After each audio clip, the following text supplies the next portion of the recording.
keynoter for the day, Lenny. But before she comes on, I do want to put in a quick a word of caution, and that word of caution is a good word of caution because Lenny comes with a big fat toolbox of resources, and you can expect nothing less from this session today. All of the resources that Lenny is going to be using in the session today, and there are quite a few of them, we've put all of them down in one lovely little Padlet for you all to access throughout the session. She'll keep pointing you to what she's using when. This Padlet is now, the link to this Padlet is now in the chat, so you can all access it. Keep all of Lenny's resources handy and take them back to your classrooms as well. All right, Lenny, take it away. Thank you for the lovely introduction. I will also share the link to the presentation in the Padlet at the end, but I don't want to share it yet because I don't want you to sneak ahead. So I'm the MYP coordinator at the International School of Stuttgart, though I'm currently on maternity leave. I have a 3-month-old baby named Ben. I teach MYP design. I'm also responsible for the ATL and personal project. And I'm IBAN, so I do school visits. I've done a number of projects with the IB. And I'm a blogger. That's probably how some of you know me. I blog over at excitededucator.com. I founded IB Educator Chat about a year ago when the lockdown first began, and it's webinars and workshops, peer-to-peer, totally volunteer-led. I started that last year, and it's going to start again in May. So if anyone wants to volunteer to share ideas there, you can do that too. I also have 2 books coming out soon with Hodder, MYP Design 1 to 3 and MYP Design 4 to 5. And they will be out in June and August. So the session I'm doing today is all about reflection, and being a new mum, obviously it's a really reflective time, makes me think about my upbringing, makes me think about what's important to me, what kind of schools I want to work in the future. So reflection is the perfect theme. Thank you for all the congratulations in the chat. He might make a guest appearance later, actually, depending on crankiness. So I wanted to start off with the IB Learner Profile definition of reflection. And reflection really is like the great trifecta because it's in our units. You know, we have the inquiry, the action, and reflection. It's in the IB Learner Profile, and it's also in ATLs. So we thoughtfully consider the world and our own ideas and experiences. We work to understand our strengths and weaknesses in order to support our learning and personal development. And that is so important when we are thinking about planning our curriculum. So reflection is important. It's important for a number of reasons. And sometimes it can feel like just the checkbox. You have to do it at the end or before your unit. You have to encourage students to do reflection in classes. And it feels like sometimes something you just have to do, but actually it's really very deeply important. And what I want us to think about in this session is going beyond just doing those short reflections that you just fill in the unit plan just because you're told to, or just doing quick, very short reflections with your students, to moving beyond that and thinking about really how can reflection make sure that what's happening in your classroom is meaningful, important, how can you give students the best experience possible, and how can you push teaching and learning forward. So reflection is important for a number of reasons.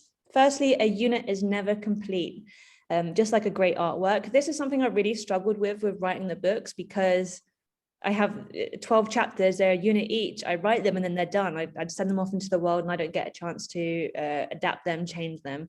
However, when I'm writing these books, I'm kind of handing them over to teachers. So you'll be adapting them maybe to your own situations with choosing a target audience if you're teaching design or differentiating the unit for your students. And yeah, unit's never complete. You can always improve it. You can always make it better. You can always adapt it to your current cohort, your current situation. It really does help us adapt to that unique situation. So even if you have a unit that's wonderful, doesn't have to be anything wrong with it, you can always make it better. For example, we've seen many units adapt to online learning during COVID, or bringing in conversations about COVID, or bringing conversations about current political climates that are happening in the world. So you can adapt them. It helps us to learn and grow. If you stop learning and growing, then life would be very, very boring. I have a student who joined us in grade 6. He had come from the primary school, and I was told, he gets very upset sometimes, he gets very stressed out. And I noticed that in one of our first weeks, he's like, I can't do this, it's hard. I was like, well, if it's not hard, then you already know how to do it. So why would you want to do that? And I think I saw something click in his head, and he realized, oh, okay, it's supposed to be hard. That's when you're actually learning. So that's important to me. Reflecting can help us really understand the student experience. It can also help you understand the experience of other teachers teaching the same unit. if you just think about your own opinion the whole time, it's not going to help you push your units forward, but thinking about how students experience units can make something even better. And again, it helps us explore other perspectives, stopping and thinking about not just students as a whole, but maybe individual students. Maybe you have a particular cohort that has a lot of students of English as a second language, or you have students that have moved from a particular country. You can bring in those perspectives into your curriculum. And it helps us really know the value of our units and lessons. Are you just teaching something because you inherited it? Are you just teaching something because it came from the textbook? Are you just teaching something because it's similar to something that you did at school? Or is it really a meaningful unit that has importance for our students? So I'm going to talk about barriers to begin with, not to dwell on the negative. And the main barrier is fear. So I'm going to put this picture from Donnie Darko, which is a brilliant film. In the film, the teacher is basically trying to get him to plot his emotions on this chart from fear to love. And he says, you know, that is not the truth. Like, there's a lot more emotions than that. There's a whole spectrum of emotions. So when I say the main barrier is fear, I'm obviously simplifying things a lot. I know that it's much more than that. I'm going to break them down somewhat, but again, I've simplified it. So time is, I guess, not related to much to fear, and time is often out of your control. You might have limited time given to you by your school. You might have other things that you're prioritizing, upcoming reports, grading work, etc. So if a school really values reflection, they need to give you that time, so it's not a barrier. Next one is imposter syndrome, and the blue link there is actually linked to a TED Ed video all about imposter syndrome. So imposter syndrome is thinking, you know, I'm not good enough to be here, I don't know enough, I'm not the right person. And sometimes you get that feelings, particularly when you move from one job to another, because you know, when you're in one job, you perfected it, you know how to do everything, you know the routines of the school, you know the culture, and then you move to a new school, a new position, and suddenly you don't know everything, and it can make you feel like, you know, maybe you're not the right person, but that's a very healthy way to feel. I do want to also acknowledge that sometimes imposter syndrome, you get it because there are kind of invisible barriers that shouldn't be there. Maybe the barrier is because English isn't your first language, or maybe there's a barrier by the culture of the school because of your gender, your age, etc. So I do want to acknowledge that as well. But if you're a leader and you're making a school that hasn't got those barriers there, people shouldn't feel that they're imposters. Same with teachers, removing those barriers in the classroom for your students. And then fixed mindset. We talk a lot about fixed mindset and growth mindset. And often when we talk about fixed mindset, it's looking at failing as a chance to learn. So think about, okay, you have to make mistakes to learn. And that, yeah, that's true. But you can also have growth mindset by looking at a unit and saying, this went really well. Students enjoyed it. Students learned a lot, but it can be better still. So you can continue to improve. So don't always think about a fixed mindset as being failure focused. And again, that TED Ed video is in the Padlet. And then needing to be the expert or know everything, this kind of makes me think about when I was at school before broadband, before we had computers in the classroom and we just had maybe one textbook or certain content that everyone had to know. The teachers would usually know all of that. And if we were to ask them a question they wouldn't know, they didn't always have the immediate tools to help them find those answers, whereas now they do. Now we really should be coaching our students. We don't need to know everything. In fact, we want them to know more than us. We want them to keep growing faster than us.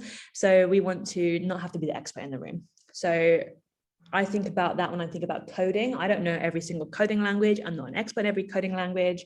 I might do an HTML unit where I'm teaching them HTML, CSS, maybe some Python, teaching them the basics, but the students are going to go further than me, and that's great. And then lastly, fear of being critiqued. And this might be a fear that you have yourself, or it might be that you're in a school that does critique teachers or does hold teachers back for certain reasons.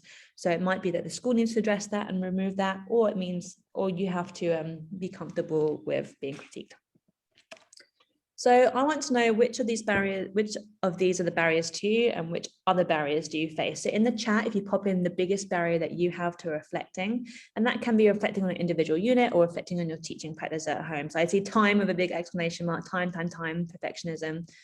Again, I think time is always the issue, and it's always a big issue, and especially because teachers, we juggle so much. that leadership will often think, oh, you have this many hours teaching, and then so that's not so busy, but they forget all the million things that have to go on outside of that. So schools should definitely carve out time for collaboration, for reflection and those things. Juggling multiple things, definitely, because even when you're juggling multiple things, you don't always get to decide the priority, and reflection might be priority for you, but your school might have other things, or you might have deadlines that are coming up. Some of these are flying past so far. Fear of being critiqued. I reflect while shaving. Maybe that's why I have a long beard. Oh, I reflect when I'm going to bed. Often, I'm up in the night with my baby, so my mind is whirring, or when I'm in the bath, I reflect as well. So, and I used to reflect on a long commute, but I don't have a long commute anymore. Language that's useful to you. Maybe English not being, I think for reflections though, even if you're sharing your unit with your students, if you are writing a unit and you're writing everything in English, the reflection part is really for you and your colleagues. So I don't see why you couldn't write about it in your mother tongue. Okay, fear of being critiqued, fixed mindset, imposter syndrome sometimes, opportunities to reflect.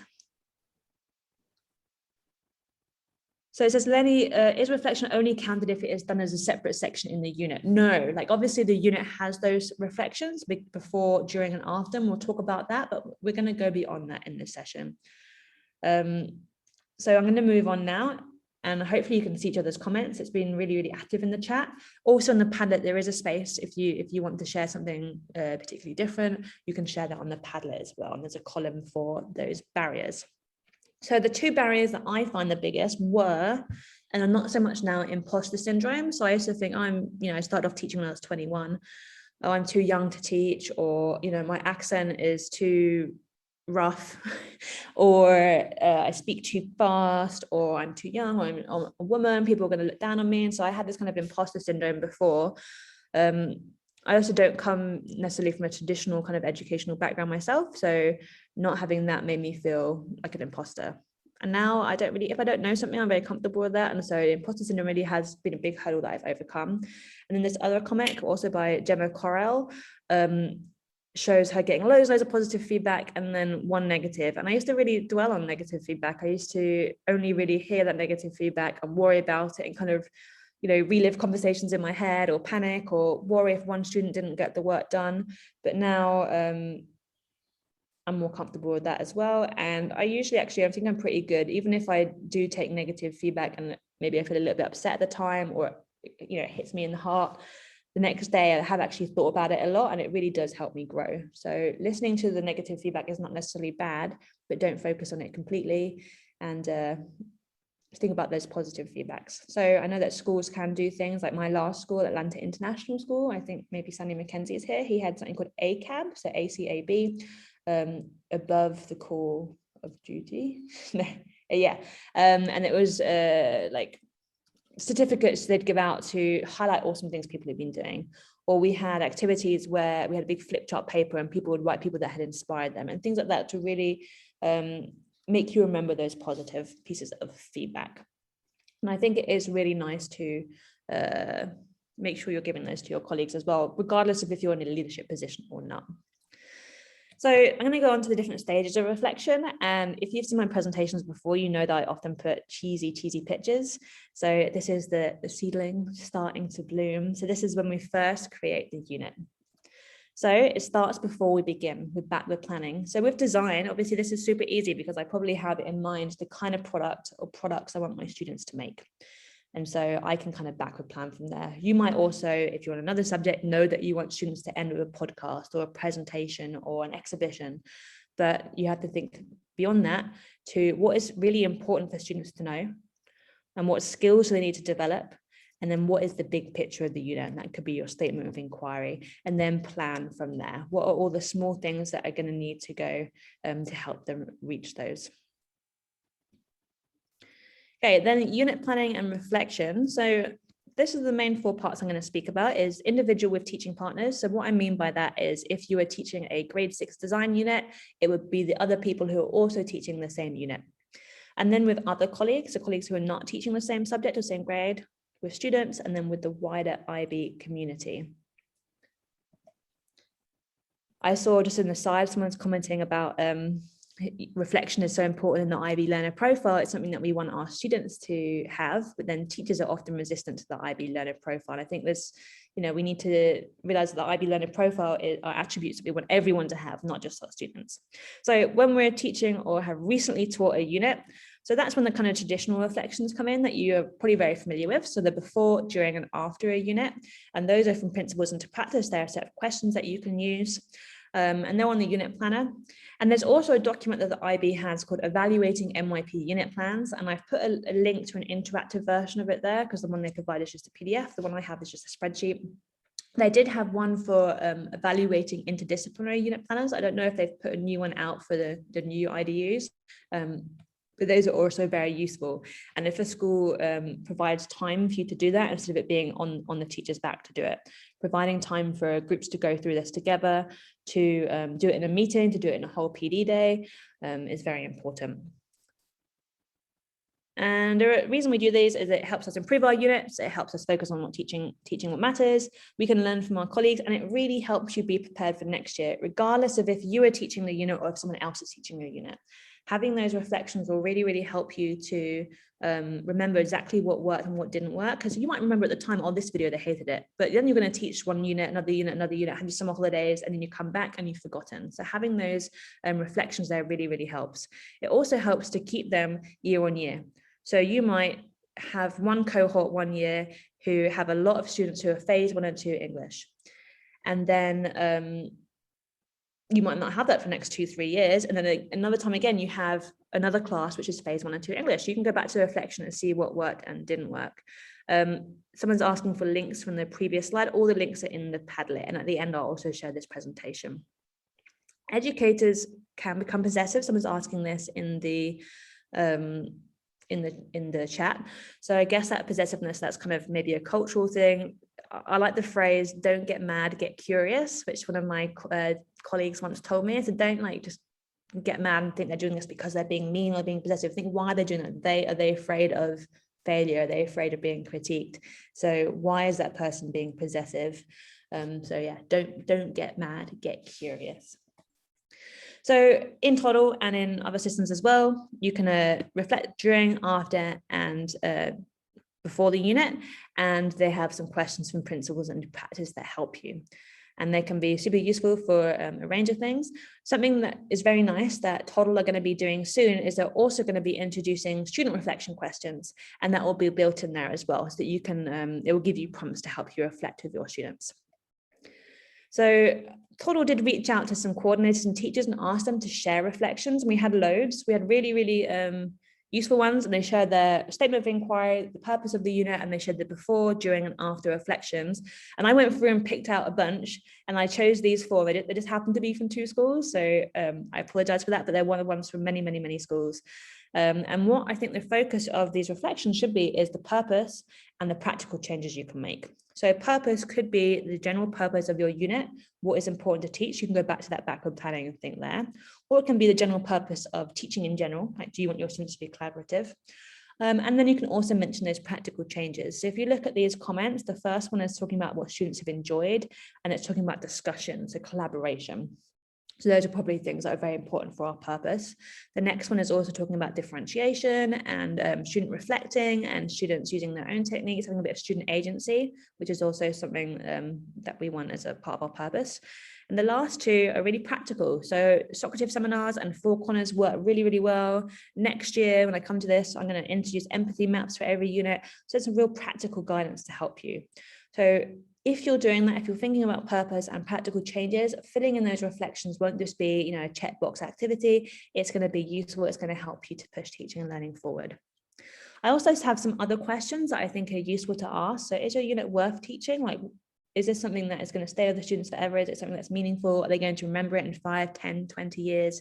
When I think back at the learning when I was at school, projects really stuck with me, or things that made me mad. Like when I learned about sweatshops and child labor, those sorts of things made me mad, and I still remember them. I don't remember learning certain mathematics off by heart, but when we did projects, we went out and measured stuff in Kew Gardens. I do remember that. So that's important. Is it helping students be IB learners? So is it helping them to be reflective? Are you just ticking that box and they're saying, yeah, students are effective because we talk about learning? Or is it actually something you're focusing on and building in? Can it make connections to other subjects, and not just other school subjects, but can it make connections to things happening outside of the classrooms, to different professions, to things the students care about? And then it says, does the unit encourage critical thinking? Now you can actually pop in there any of the ATLs if you want. Does it encourage researching? Does it encourage students to be good communicators? But critical thinking for me is very, very important. So that's when I always pop in. Does the unit allow for students to take action? With my role as an IBAN teacher, I often notice that when I go to schools, they might have really good services action projects, but it's not always linked to the curriculum. It's often things they do in homeroom or advisory or clubs. And so maybe reflecting on that, is there a way for students to take action or to serve through the unit is really important there. I see someone talking about transdisciplinary connections as well. Definitely, even making connections, not just to other subjects in the school, but making connections to things happening in the primary school or the DP, etc.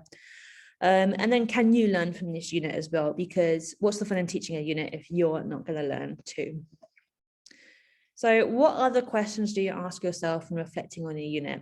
So Ramsey is asking, what new ATLs would you add that is missing?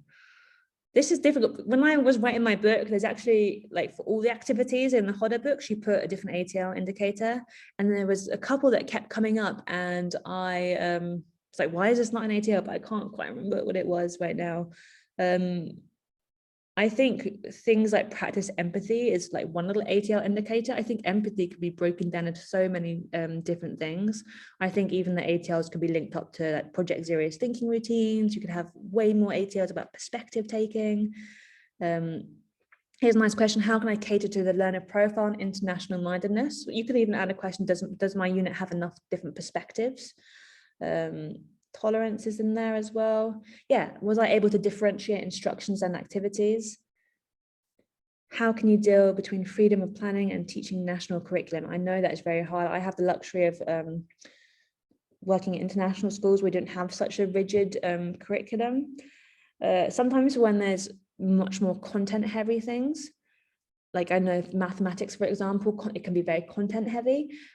Sometimes building in things like a project and still building in the inquiry, you can get a lot more content covered than you think. So even if you have a long list of content, by doing inquiry-based learning, by doing projects, it's kind of covered more naturally. And so actually it is included. So just don't be afraid to try those things. So I see more questions about inclusion, precondition for students to have a new unit.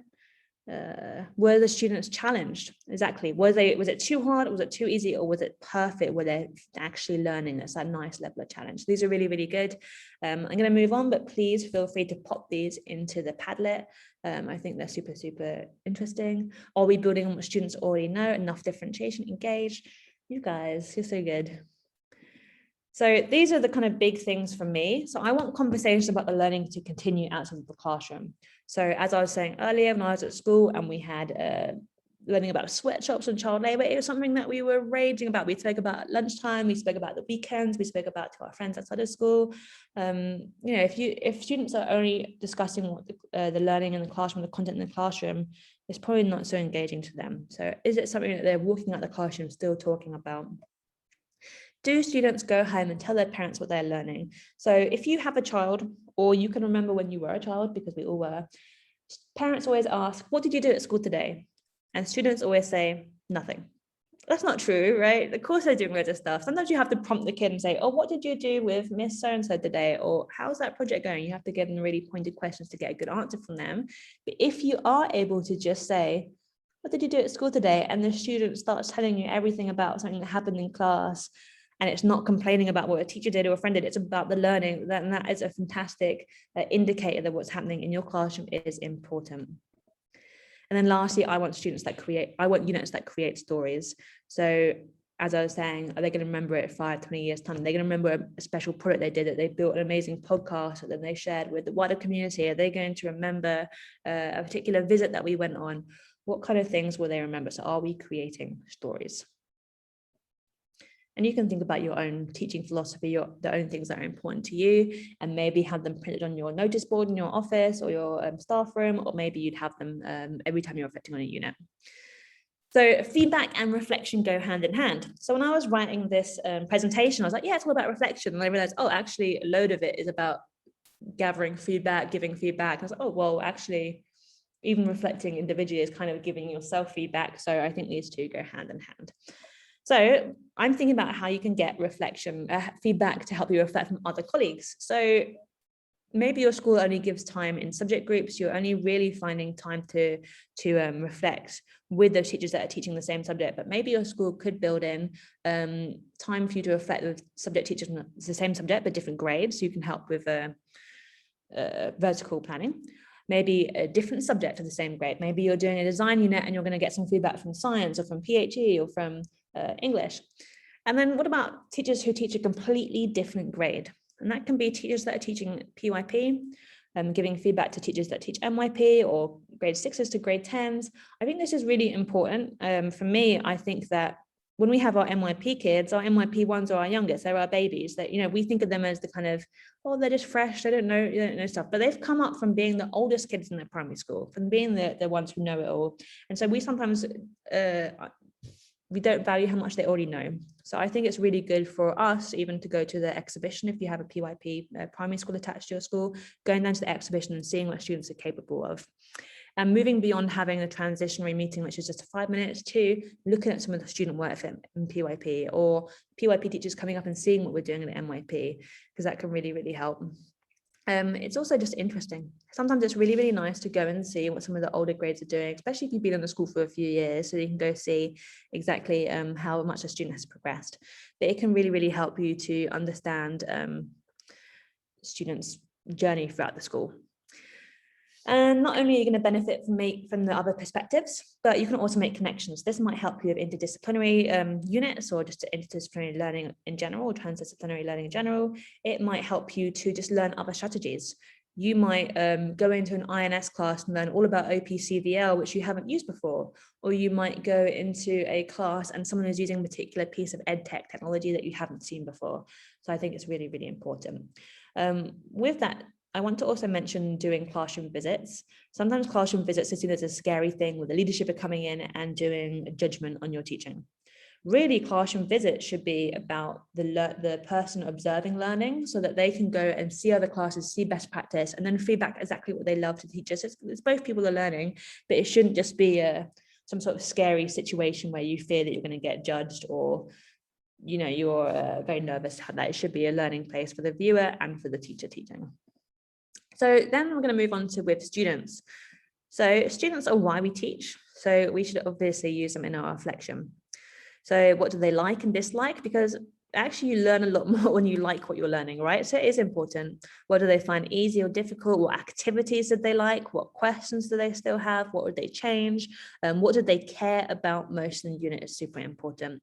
You could also ask them for ideas. What can I do to improve this unit? What did you do with your design teacher last year? What do you do in science class that I could have? And you need to make sure that when you're gathering this feedback, students know why. So you're gathering it, and maybe you're even opening up the unit planner and you're typing in the reflections, or you're rating notes and you know that, okay, next year I'm going to do this, or next year I love the idea, I'm going to put that in there. And you don't want to just have it as a checkbox again. So I have been in schools before where students have these surveys they have to fill in about every teacher. They're really, really long surveys, and it's kind of multiple choice, and it's the same survey for every single teacher. And so that means that if you're teaching, you have 9 classes, it's very, very boring. You just tick, tick, tick, tick, tick. Maybe you're annoyed that a teacher gave you a lower grade, or that you didn't give you an extension, so you might be miserable. It's not really going to be helpful to the teacher or the student. So having feedback that is specific to the unit or specific to the lesson or the activity, and one that you use as a conversation is really, really important. So it's not just one way. So how do you gather feedback from other colleagues and students? I've seen that a lot of you are putting pineapple charts in. I put a link to pineapple charts in the next link as well. Pineapple chart is like a graph where you put it in a staff room, or you could have a digital one, and you would say like period 1 on Tuesday, I am teaching about empathy maps. Anyone can pop in. And everyone can generate things there. It's kind of inviting people to your class, or inviting people to come into your working staff room. And so you can learn from each other. I had the pleasure of working in a really, really, really small school. It's a brand new IB school in London, and we had one teacher per subject. So what we had was something similar. We had a chart which had everyone's names both ways. And so you would write in something that you had learned from every single person. And it could be something that you had learned from observing their class, from chatting with them in the staff room over coffee, from collaborating with them, from reading a blog post they did. That was really, really cool. And kind of people became competitive. They wanted to show, like, I learned all these things from people. And they also use it as kind of a shout out to these people. So that was very, very good. It's very similar to pineapple charts. So I'm seeing how else below. Google Forms. Again, if you're doing Google Forms, just make sure they aren't really long and the students aren't seeing the same one every single time. Really customize it. So don't just have the same unit, the same form every time you're doing a unit. You could customize it and say, what did you like about X, Y, and Z? Let's see. Yeah, pineapple chart, someone said that's a lovely idea for quieter members of staff. Definitely agree. Yeah, learning to find your voice and scaffolding feedback is really important. So again, not just having multiple choice, but maybe asking more specific questions. Peer observation, yeah, so good. Also student shadowing, if you had the opportunity to do that, I think that's really useful as well. I know that as a IB educator, sometimes I learn the most when I'm visiting other schools and I'm observing lessons. Like when you have an IB inspection, you're always like, oh my God, it's very nerve-wracking. They're coming in to see if we're a good school or not. But the teachers that are doing it is peers. They're other teachers as well. Yes, they're coming to see if you're doing the standards and practices properly, and you're on track, and your action plan is actually in place, and you're doing things that are on there.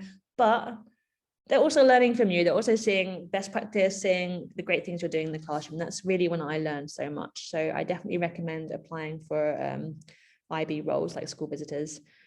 Start, stop, and continue. I like that. Exit tickets as well. Someone's asking about empathy maps. I can, if you send me a message afterwards, I can send you a link to an empathy map. And I think I have some stuff on my blog about that as well. So I'm going to move on. Again, in the Padlet, I'll put the empathy map in the Padlet. You can add these things there as well. So I did put some more practical ones. So some really easy ones are tagging. This is something my students use all the time, which is tell them something you like, ask a question, and give a suggestion. And then feedback sandwich is very similar. It's compliment, critique, compliment. The link I've put there is actually for the feedback sandwich, more than just the bread and the meat and the bread. It's like all different versions of the sandwich. So it has like different ways you can do that. Pineapple charts people mentioned. I've put some other links here as well to feedback principles, which is kind of showing like when you're doing the feedback, it's about not being personal. It's about saying exactly what you've seen, etc. I also like, what should I start, stop, and keep doing? So in the school I worked in before, we had these long surveys that all the students filled out, and my role was as a coach, so I was supposed to kind of send out a similar survey. I was like, oh, this is boring. People are just going to not want to fill it in. It's not going to be useful for me. So I just did a Google form with 3 questions, and each question had a paragraph box to fill in. What should I start doing? What should I stop doing? And what should I keep doing? And that was so useful. If someone from Toddle could share the Padlet link in the box again, just I think it's been lost in the chat, just so people can get it. And all the links are in the Padlet as well. So there it is. Thank you for sharing that. And I will share the links to this whole presentation at the end as well. So moving on to now, you've become comfortable with maybe sharing it with colleagues in your department or colleagues elsewhere in the school. There are loads of ways that we can share it with people in the IB community. And I think that's really useful because, your school does things a certain way. There's a certain culture in your school. You know what's happening in your school. Sharing things, you might get a completely different perspective. You might get completely different ideas. You might even forge links to collaborate with a teacher on the other side of the world. So there's ways you can do this. There are loads of MYP Facebook and WhatsApp groups where people are sharing resources. There's IB Educator Chat, which is the webinar and workshops that I organized. There'll be one in May 7th, 8th, and 9th. And we've already had, I think, 25 sessions signed up. Anyone can sign up to lead them. It's just peer-to-peer. They can be workshops, webinars, or roundtable discussions. There's some IB communities on my IB. I don't always think they're so easy to spot. The way I always access them is if I'm in my in MYP design and in the Program Resource Center, at the very bottom of the page, I link through there. There's also a Twitter chat. So if you're on Twitter, you could be joining in now, and also for Instagram and LinkedIn with the hashtag MYP meetup, but there's also MYP chat. This happens once a week, and for a week, and it's a slow chat where one host will take over for the week, and each day, Monday, Tuesday, Wednesday, Thursday, and Friday, they will put a different question. And so unlike more traditional chats that happen when everyone's in the time zone over an hour, there's a different question every 10 minutes. This is one question every single day for you to respond to, and that's with hashtag MYP chat, and that's really useful. 2 weeks ago, or a week and a bit ago, Toddle and I ran one all about reflection. So you can always go back and look at the hashtag and see what people shared there. You can start a blog, which is how people know me. I think people always like, oh, your resources are great. I'm like, teachers everywhere have great resources. All teachers have a toolkit of cool things. You all have core units. You all have cool activities you use. I'm just putting them out there because I don't care if they're not perfect. I don't care if someone takes them and adapts and completely to their situation. There's nothing that makes me different to any other educator. It's just that I'm putting them on the blog. And I really encourage you to do that because I have learned so much from blogging, from getting feedback from people. It's helped me make loads of connections. I think it's really important. And also you can share for the Toddle community. In Toddle, on the units, you can share your unit with another teacher. So you can share them with someone in the PYP or another subject, but you can also share them on the Toddle community as well, which I think is super, super useful. I think, it's like kind of that phrase, like many heads are better than one. So the more perspectives you can get, the better. So back to Fear from Donnie Darko. Again, if you have not seen that film, I suggest you go watch it immediately. This is a really cool article, which kind of made me think about this presentation. It's the unexpected benefits of cringing. And the article is in The Guardian, and it's littered with great comics like this one. There's also one of her reading her teenage diary on the microphone. But I love this. Looking at yourself through someone else's eyes can make you feel silly and unsophisticated in the moment. But I come to believe that you have to look if you want to turn your incapacitating self-consciousness into something more manageable, something like self-acceptance. So for me, this really makes me think about when I was first teaching and I was doing like videos for students. And it would take me 50 times to record it because I mispronounce words, or I say or I don't say my THs, I say fur, or if I'm saying my own name, even Dutton, I say Dutton, or Harry Potter. So I became very self-conscious and embarrassed, and it's so awkward, and it would take me so long to do. Now I do something one time, I don't care. I accept that that's how I am, I accept that's how I speak, I accept that's my accent, and now I don't care, and I'm able to produce content, to produce things easily and quickly, and to reflect and move on. So I really, really like this one, and I like the phrase, get comfortable with the uncomfortable. Don't worry if something that you're sharing is not perfect. Don't worry if your video that you produce is not wonderful. Someone says they love my accent. To me, when I moved to America, I would be at a till in the supermarket and people are like, oh my God, your accent is so fancy. And I'd be like, really? My accent is like quite rough. But I think in other parts of the world, it sounds quite fancy, which makes me feel good. Maybe I should move back to the south of America. I don't know. Okay. If something is not hard, we're not learning. So back to what I said earlier about this particular student, really told them like, if you can do something already, like what has your learning peaked at age 11? Are you never going to learn anything again? Of course it's supposed to be hard. It's not supposed to be hard to the point that you're exhausted or you're stressed. Okay, if you're at school and that's really you're really, really stressed and really struggling with work and it's too hard, that is not going to help you. You want to be at that nice, comfortable level of challenge where you're growing, but you're able to succeed. And same with our students. We want our students not to be bored. We don't want them to be overly challenged and they can't achieve something. We want them to have that nice level of learning. So I just want you just to think about what all these things might have in common, and you might know already. When I share the link to the presentation, there's a link to an article about this in the speaker notes, and I'll put it in the Padlet as well. So things like the Post-it note, potato chip, safety pins, tea bags, dry cleaning, brandy, matches. These were all made accidentally. So these are all things that someone was trying to make something else, and they ended up making these by mistake. So sometimes there's beauty in making mistakes. Sometimes not only will you learn from a mistake that you can improve, but you might stumble upon something that you never thought you could. So if you're just doing the same unit every year, a perfectly good unit, students are learning, they enjoy it, perfectly good unit, but you're not making those changes, you're not challenging yourself, then maybe you're not going to stumble upon the next champagne or something else.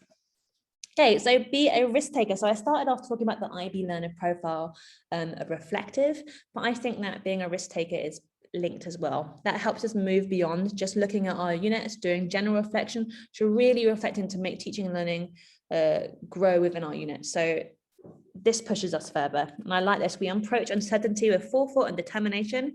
We work independently and cooperatively to explore new ideas, innovative strategies.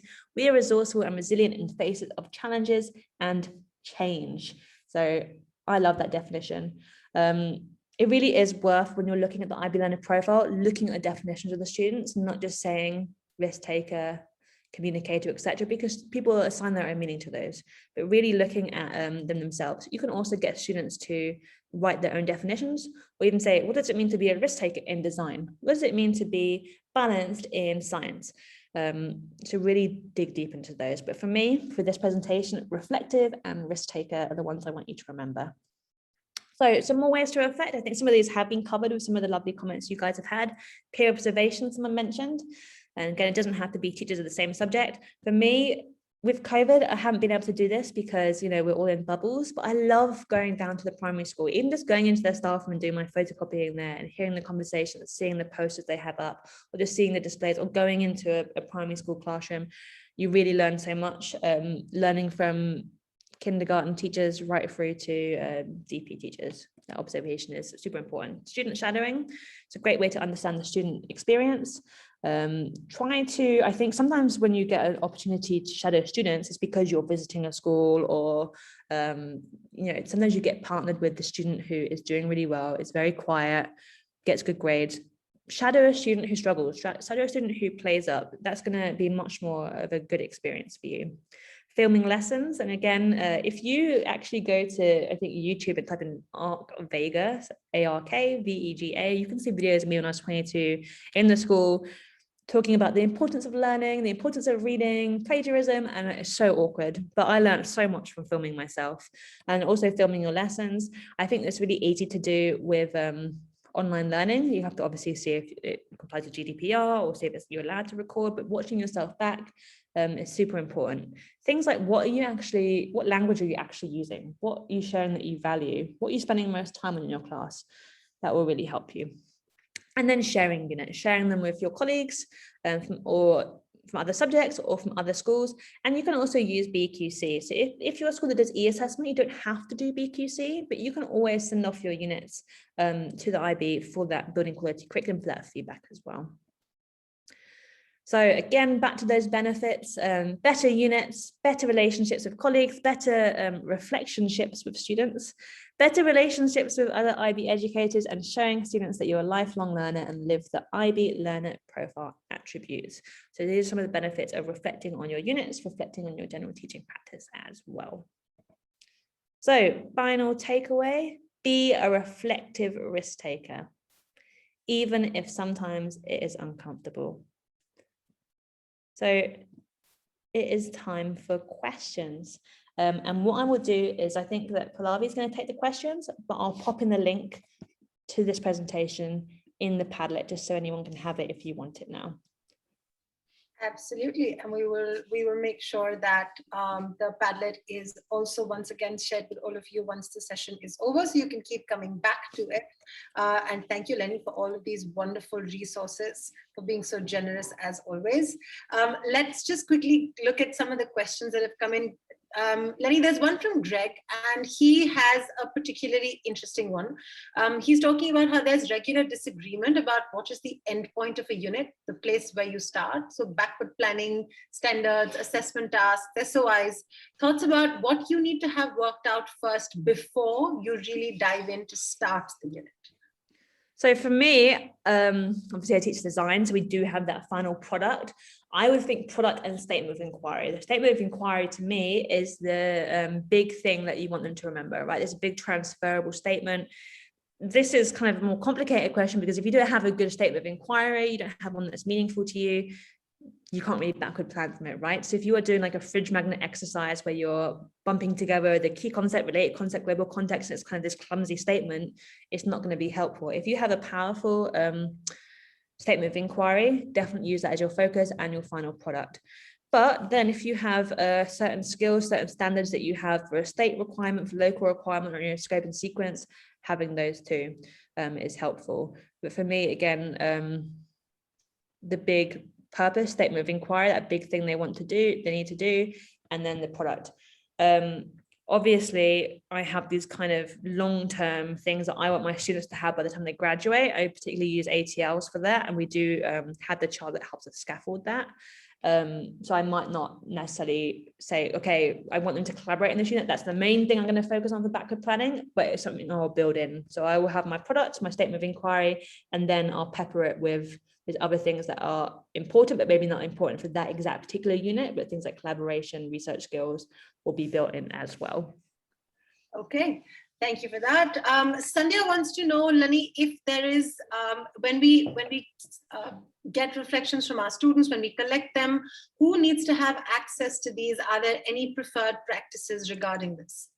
Personally, I would say it is best for you as a teacher, right? As I said before, I worked in a school where it was used as professional growth. So you'd have your surveys, and then it would be like, with your line manager, you discuss it, and that was just not a nice culture to be in. Teachers hated it, students hated filling them in. It felt like almost a threat, or like, oh, am I going to be fired or not given a promotion because I'd give out this survey a week after a really hard test. It was not useful. So I think they're really useful for the teachers to see, but you might also drop in some of the reflections. Say, again, if you're doing a survey, drop in some of those important reflections into a unit for the next teacher. That you just need to think, does it have meaning? Like, what is the meaning? Is this survey or this feedback being used to judge me, or to be for my professional growth, or is it actually for my professional growth? Not professional growth on the paper checklist, but is it actually helping me grow as a teacher? As long as you have thought about the purpose of the feedback before gathering it, then you can decide who it's for. You could use it to share with others. If you're a librarian, or you're a underfunded department, or you're someone who needs to kind of advocate for yourself, why not use some student reflection for that purpose as well? Okay, super. Lenny, this is something that a lot of people already talked about in the chat. And we know that this is a very, very significant challenge, but do you have any suggestions for how we can build time for reflection for teachers into the school year? How can this become more structured? I think sometimes this has to come from leadership, and that might be big leadership, building it into PD days. It might be subject heads, building it into your regular meetings. I think, unfortunately, if you leave it just to teachers, you might have this idealistic priority list of things that you want to do, but unfortunately some of those things, like report writing, like grading, they do take up a lot of the time, and so these other things slip further and further down the list. So I think a school can really help by giving you that time and putting it aside. It also shows that the school values reflection, and the same way that leadership should do that, you should do that with your students. Don't just have reflection as this little thing that happens at the end of the unit after they've had all the grades for the unit and the unit's finished. Have some reflection ongoing. Even just things like in design, it's a little bit different to some subjects that maybe have an exam or something under time conditions. We're often doing projects, but I will set my deadline for a summative 2-3 lessons away. After a lesson, I'll say, is that realistic? Should we change it? Is it too soon? Is it too late? Do you need more time? And so that's like kind of just general ongoing reflection and feedback that I'm using with my students. So don't have it as just this little nugget at the end. Okay, super. And I think to tie in with that, Anshu has an interesting question about school culture and bringing reflection into the school's DNA. What are some of the steps that maybe school leaders, MYPCs, or even department heads can take to bring about a cultural change where reflection is seen as an IB practice, but it's also built into the school's DNA? I think leadership, especially if you're in a school that has this negative culture, you need to change it. Leadership needs to open themselves up first. So if leadership has a class, invite people in to observe, do a climate survey, get feedback that way. And then also just celebrate things that are happening in the school. So don't just go and observe a teacher and tell them, oh yeah, it's really good. Share that. And if you've got a weekly newsletter, say, oh, Miss Dutton use this great EdTech tool, or a staff meeting, get them to share. Really show that when you are observing people's classes or looking at their curriculum, that you're pulling out the particular good things that people can learn from. So in my school, we developed this guide for when we're doing classroom visits. It's based on Ron Richards' classroom visits and one that my former colleague Carmen Semanas made, where when you're going to a class, you're looking for certain things, the language used, the environment, if it's inquiry based. And when you come out of the observation, you immediately email, or 10 minutes later, email the person you observed, and you're pointing out all the positives. So that really helps. It doesn't become a scary thing, and every classroom has positive things. Or you can use things like feedback sandwich, where you have positive things with some questions or some suggestions built in as well. I also think there's lots of fun things you can do, big flip chart paper stuff you can do where you're shouting out to other colleagues. Sometimes that can feel very superficial, but if it becomes something regular, even just things like putting leadership, particularly putting like thank you notes in people's pigeonholes, like, hey, I noticed that you did this MUN conference and you spent a long time doing that. I really value that you did that. So really practicing what you preach. Obviously, if you're in a school that has a negative culture that around collaboration, around planning, there's a lot of things you have to do. It can't just be, this one little activity I'm going to give you that you can go and transform your school. But again, it's about respect, sharing, modeling. Hopefully that gives you some ideas. Okay, that was pretty exhaustive. Thank you so much for that, Lenny. I think there's a lot of things to, even for us to think about as educators, in terms of how we shouldn't always have to wait for school leaders to take a cue from them to bring in a little bit of reflection. I think everything that you mentioned here, we can also do as colleagues or for our colleagues. It doesn't stop anybody from popping in an appreciation note into somebody else's pigeonhole. We are observing our colleagues all the time as well. So we don't have to wait for leadership to take that first step to set up that culture of reflections. And, when you were talking about pineapple charts, I was thinking about how once for an entire week, I had put up one lesson every day that I was inviting people to come in and attend, and nobody showed up. And I felt terrible about that. But I think one of the things that we can do, and it doesn't have to be an MYPC or my department head or my school leader to come into my sessions and view this. If you were to start, if you want to initiate this, if you want to have other people come into your classes and set up that free space for people to come in and share ideas and share feedback with you, start by doing it yourself. So pop into other people's classes, tell them that you'd like to come in and observe, create that. Educators are equally a part of creating that culture as much. I think sometimes there's a kind of culture, especially of British people, that you don't want to toot your own trumpet or sing your own praises. So sometimes it can feel like, oh, come to my class, I'm the expert, come see what I'm doing, can feel like showing off or something. But you can invite people in because you're testing something. You can say, come to my classroom because I want you to tell me if this works, or tell me how I could improve it. I want you to come to this classroom and see what the kids are doing. So it isn't just you tooting your own trumpet, it is you wanting feedback or you wanting to show off the students' work. The pineapple charts as well, you could do that within departments. You could do it as a little competition, a little Christmas build-up thing. It depends also, there's lots of things you can do depending on your school's layout. Like if you have subject department rooms, or if you have just one staff room, or maybe you just share a room that you do your planning and teaching with one other colleague. So that can change the way that you do feedback as well. But yeah, don't be afraid to go and observe other classes or invite people in. You can also do kind of mentorship programs or buddy programs. You could, if you have to set yourself professional goals for the year, why not set one that, hey, I'm going to partner with a science teacher, even though I'm an English teacher, and I'm going to observe them 3 times in the year. You can build that into your professional goals as well. Absolutely. And it's always important also when we invite people to come into our classes to perhaps give them something very specific to give you feedback on.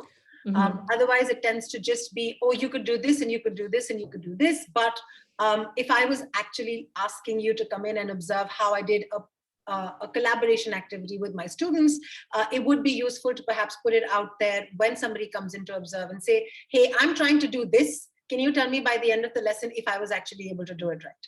So that also removes the pressure from the person auditing, that what am I supposed to say here? Will what I say come across as being arrogant, or will it be appreciated? So I think all of those kinds of things also help with collection of feedback. The same way, if you ask for general feedback, people just say, oh yeah, it's great, it's really good. Like, oh, does my outfit look good? You look great. Oh, does the shirt go with the trousers? If you're asking more specific questions, you get more specific feedback, definitely. But because often you go into your colleague's class and you love what they're doing and you think it's fantastic. So of course you can say, yep, it was wonderful. But yeah, those specific questions can really help. Great, super. And on that note, we've run out of time. But this has been fantastic. Lenny, thank you so much for being your generous self and for sharing all of this fantastic feedback with us, helping us reflect more, sharing these great resources. Everybody can pop into the Padlet and continue accessing these resources even after the session, and we make these available to you. And thank you to the wonderful participants who came in and made the chat so lively and so interactive, and for being so open and honest with your reflections yourself. Thank you for this great session. There's another fabulous session coming up right after this one, which are all the different subject-specific workshops. So all of you subject teachers can make a beeline for your own subject-specific sessions, and we hope to catch you there. Thank you so much, Lenny, once again. Thank you, everyone. And we look forward to seeing you around. Bye-bye. Bye.